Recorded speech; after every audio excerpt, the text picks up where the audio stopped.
Welcome in, everybody.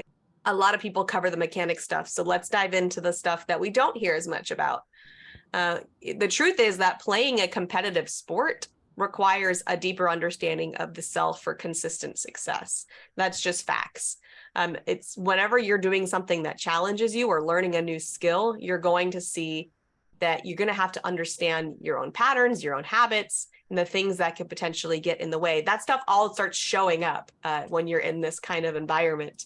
Whereas if you never challenged yourself or you never tried to learn new things, you wouldn't necessarily see all these parts of yourself that some of you might not so much enjoy to see. So I get that that can be hard, but it definitely happens. So it is something that requires us to understand ourselves a little bit better.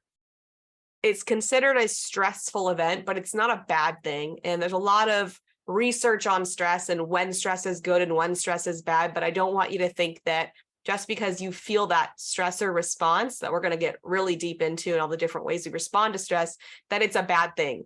It's not. But learning to navigate through these automatic responses or automatic stress responses, just like somebody said earlier, like I throw great in practice and warm up, but then I kind of can't keep it together when it comes to the competition. That what's really going to help there is understanding what these automatic responses are and what our tendencies are so that we can better navigate those. So what happens when you've surpassed your window of tolerance? And just so you know what a window of tolerance is, that's when you start to notice things fall apart. So in Cornhole, that's when you notice, oh my God, I can't hit the board, or I can't, as Kim said, like the trash talking is getting in my head. In your regular life, you might see it as like, I can't handle anyone talks to me anymore, touches me anymore. I can't handle any more tasks on my plate. My to-do list is too full. So we all have this window of tolerance where we're like, that's it. That is all I can handle. I have now surpassed that window and we are going into an area that I don't particularly like. And what happens when we pass this window of tolerance is we have a tendency to go one of two ways. And the first one is hyperarousal, and that's when you feel overwhelmed, maybe some anxiety, your emotions might feel a little bit crazy. And then there's hypoarousal, which is the total opposite, when you're feeling kind of numb or faint or fatigued or depressed. That's the sort of shut down versus the ramping up. So one important thing to notice is just which one you have a tendency towards. And if you'd like to share in the chat which one you feel like you have a tendency towards, feel free to do so.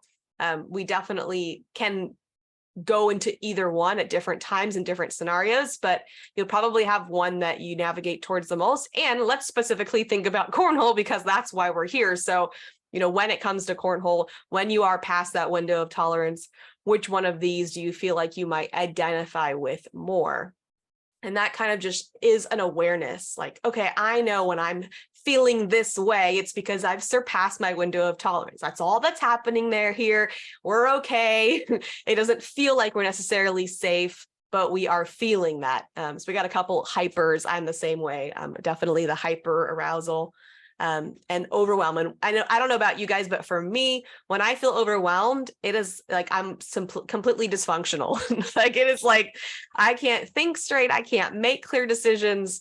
And I would imagine that's pretty important when you're playing Cornhole, is being able to make good decisions. So all hypers so far. So yeah, definitely a tendency here. And that's not surprising at all. So what we want to do is talk about these automatic responses, is what we're calling them, otherwise known as fight, flight, freeze.